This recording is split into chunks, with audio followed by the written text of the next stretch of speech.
যে ব্যক্তির উপরে প্রাণঘাতী হামলা হয়েছে তার নাম শুভেন্দু অধিকারী। গাড়ি ভাঙচুর করা হয়েছে, পুলিশের গাড়ি ভাঙচুর করা হয়েছে। যদি বুলেট প্রুফ গাড়ি না হতো তাহলে শুভেন্দু অধিকারীর মৃত্যু সংবাদ আপনারা এত সময় পেয়ে যেতেন। এই শুভেন্দু অধিকারী, তার কোনো পতাকা লাগে না। এই শুভেন্দু অধিকারী আক্রান্ত হয়েছে মানে বাংলা আক্রান্ত হয়েছে, পশ্চিমবঙ্গ আক্রান্ত হয়েছে, বিপন্ন মানুষ আক্রান্ত হয়েছেন, প্রান্তিক মানুষ আক্রান্ত হয়েছেন, হিন্দু সনাতন সমাজ আক্রান্ত হয়েছে। শুভেন্দু অধিকারী কিন্তু কোনো রাজনৈতিক ব্যক্তিত্বের নাম নয়। আমরা বারবার কথা বলে আসছি, শুভেন্দু অধিকারী একজন স্টেটসম্যানের নাম।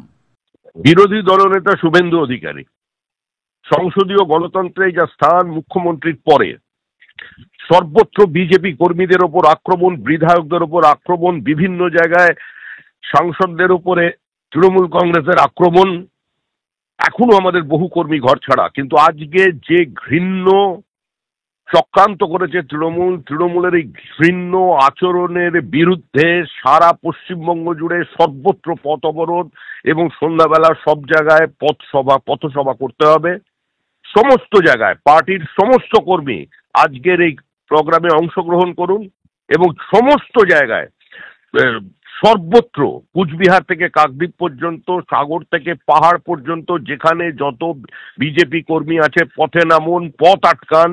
বিরোধী দলনেতার উপরে এই আক্রমণ, এটা বিজেপির ওপর আক্রমণ, পশ্চিমবঙ্গের গণতান্ত্রিক ব্যবস্থার উপরে আক্রমণ। এর বিরুদ্ধে প্রতিবাদ জানাতে হবে।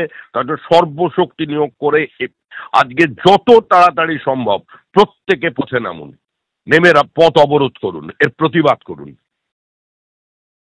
নমস্কার বন্ধুরা, আমি দীপঙ্কর মণ্ডল, আপনারা দেখছেন নবান্ন নিমন্ত্রণ। রাজ্য বিজেপির সভাপতি শ্রমিক ভট্টাচার্যের বার্তা আপনারা শুনলেন এবং আমরা যা খবর পাচ্ছি যে একদম কাকদ্বীপ থেকে কোচবিহার পর্যন্ত প্রত্যেক জেলায় জেলায়, প্রত্যেক ব্লকে ব্লকে, প্রত্যেক মোড়ে মোড়ে বিজেপি কর্মী সমর্থকরা তো বটেই, প্রচুর সাধারণ মানুষ তারা এই জঘন্য, বর্বরচিত, মধ্যযুগীয়, অন্ধকারাচ্ছন্ন এই ঘটনা জানার পরে তারা রাস্তায় নামতে শুরু করেছেন। আমাদের এই ভিডিও যখন আপনারা দেখবেন গোটা রাজ্য জুড়ে আগুন লেগে যাবে বলাই বাহুল্য। বন্ধুরা, আপনারা এই অডিও বার্তা যার সম্বন্ধে শুনলেন বুঝে গেছেন, রাজ্যের বিরোধী দলনেতা শুভেন্দু অধিকারী।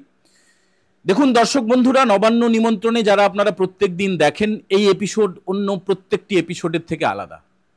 আপনাদেরকে একটা কথা আমরা পরিষ্কারভাবে জানিয়ে দিতে চাই, শুভেন্দু অধিকারী তিনি তৃণমূল কংগ্রেসের প্রাক্তন নেতা এবং এখন তিনি বিজেপির নেতা। তিনি একসময় কংগ্রেসেরও কাউন্সিলর ছিলেন।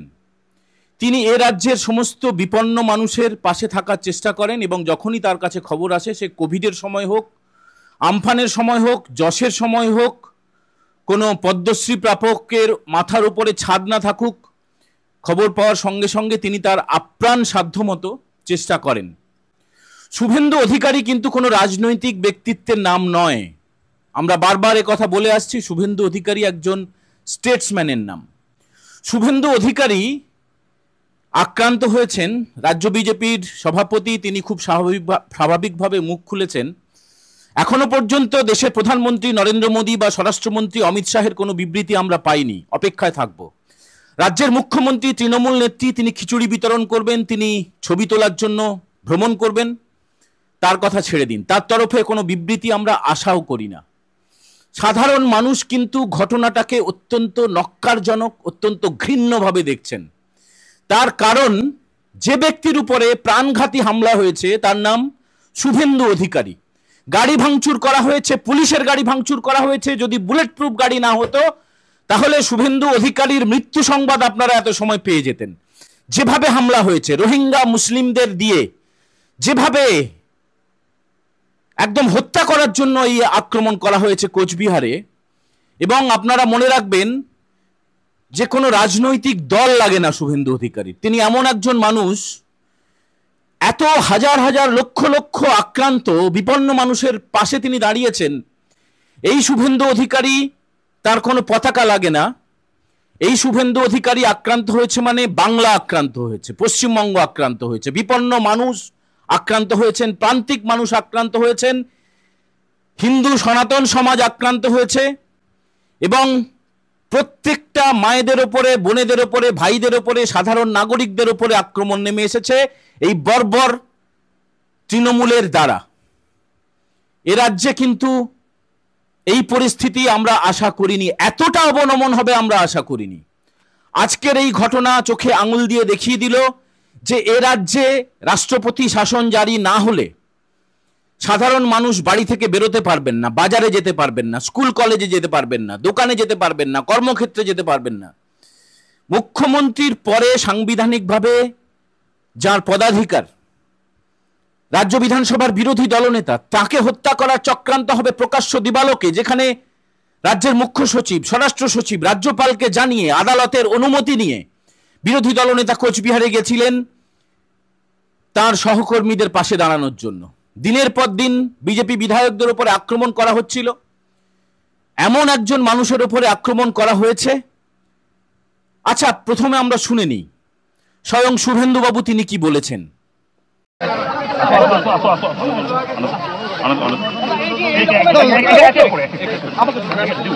এইরকম একটা ঘটনা ঘটলো, আপনি আসলেন, সেখানে মেরে ফেলার জন্য করেছে, পুলিশের সামনে করেছে, বুলেট প্রুফ গাড়ির কাঁচ ভেঙেছে পাথর দিয়ে, সব রোহিঙ্গাদের নিয়ে এসে করেছে উদয়নপুর, সমস্ত রোহিঙ্গা বাংলাদেশ থেকে আসা। কি বলবেন এই যে বারে বারে এই ধরনের ঘটনা? আমি কালকে রাতেই DGP, governor, chief secretary, home সেক্রেটারিকে লিখে জানিয়ে এসেছি, কোর্টের অর্ডারে এসেছে, আমি যা করার করব। আমি আগে থেকে সব করে এসেছি, আমি জানতাম এটা ঘটাবে, পুলিশ উইল ফেস কনসিকুয়েন্স। তুই ঢুকছিস কেন? DGP and SP Coochbehar will face. Bullet proof গাড়িতে, নিশ্চিতের গাড়িতে না উঠলে আমার সঙ্গে আপনি কথা বলতে পারতেন না, আমাকে মর্গে যেতে হতো আপনাকে দেখতে। বুলেট প্রুফ গাড়ির কাঁচ পাথর দিয়ে ভেঙেছে, বুলেট প্রুফ গাড়ির কাঁচ, বাসের কাঁচে আমি একটালে পারমিশন নিয়ে ভিতরে ঢোকার কি মানে হলো? একটা ডান্ডা মেরেছে ওই কাঠের। সুবিধা এটা কি হচ্ছে দাদা?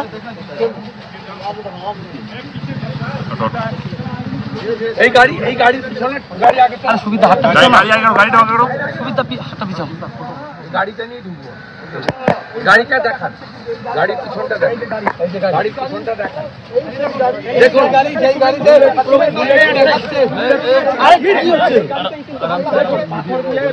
আরে রিপাবলিকের লোক নামাও। আরে কি হচ্ছে এটা?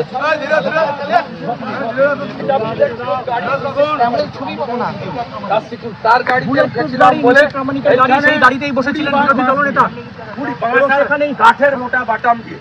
এটা যখন ভাঙতে পারেনি, পাথর দিয়ে এইটা ভেঙেছে, পাথর দিয়ে ভেঙেছে। দেখুন পাথর দিয়ে, দেখুন আপনি বলছেন এটা কনভয় অ্যাটাক, মেরে ফেলার জন্য। সাধারণ গাড়িতে থাকতে হবে তো, রাজ্য থেকে রেন্টাল কারে এসেছিলাম, ওই গাড়িতে থাকতে থাকতো না কিছু। হ্যাঁ ঠিক আছে,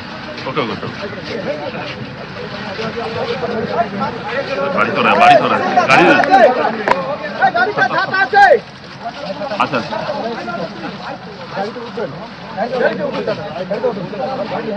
এই তো এই গাড়ি, হ্যাঁ গাড়ি মেলে এলো, বাকি সব গাড়ি মেলে এলো। বন্ধুরা, টার্গেটটা কি? তৃণমূলের 2026 সালে ক্ষমতায় আসবে, তাই তো? তার জন্য মধ্যযুগীয় অন্ধকারাচ্ছন্ন একটা সময়কে নামিয়ে আনতে হবে। এর পরিণতি কিন্তু ভয়ঙ্কর দিকে যাবে বন্ধুরা, আপনারা দেখবেন। আপনারা অপেক্ষা করুন, আপনারা শুধু দেখতে থাকুন। এর জন্য কোনো নরেন্দ্র মোদী লাগবে না, অমিত শাহ লাগবে না, শ্রমিক ভট্টাচার্য লাগবে না। তারা পাশে থাকুন আর নাই থাকুন, ভারতীয় জনতা পার্টি পাশে থাকুক আর নাই থাকুক, শুভেন্দু অধিকারী আক্রান্ত হবে আর সাধারণ মানুষ মুখ বুজে চোখ বন্ধ করে সহ্য করে নেবে, তা কিন্তু হবে না। মমতা ব্যানার্জির দল, এতদিনের তিনি রাজনীতিবিদ বলে দাবি করেন, এত অভিজ্ঞতা, এত পাণ্ডিত্য দাবি করেন, তার ভাড়াটে গুন্ডারা যেভাবে আক্রমণ করেছে, যে কুৎসিত কায়দায় হত্যা করার চেষ্টা করেছে, এর ফল কিন্তু মারাত্মক হবে। এর জল অনেক দূর যাবে। এর জন্য কোনো নেতা, মন্ত্রী, প্রধানমন্ত্রী, মুখ্যমন্ত্রী সাহায্য লাগবে না। এর জন্য সাধারণ মানুষ রাস্তায় নেমে আসবেন। তারা শুভেন্দুবাবুর পাশে ছিলেন, আছেন এবং থাকবেন। এই জঘন্য হত্যা করার চেষ্টার বিরুদ্ধে গোটা রাজ্যে দেখুন কি হয়, আপনারা শুধু দেখতে থাকুন। বন্ধুরা, এর পরের এপিসোড আমরা আবার এই বিষয়ে তৈরি করব। তত সময়ের পর্যন্ত আপনারা শুধু ওয়েট অ্যান্ড ওয়াচ। সবাই ভালো থাকবেন। জয় হিন্দ, বন্দে মাতারম।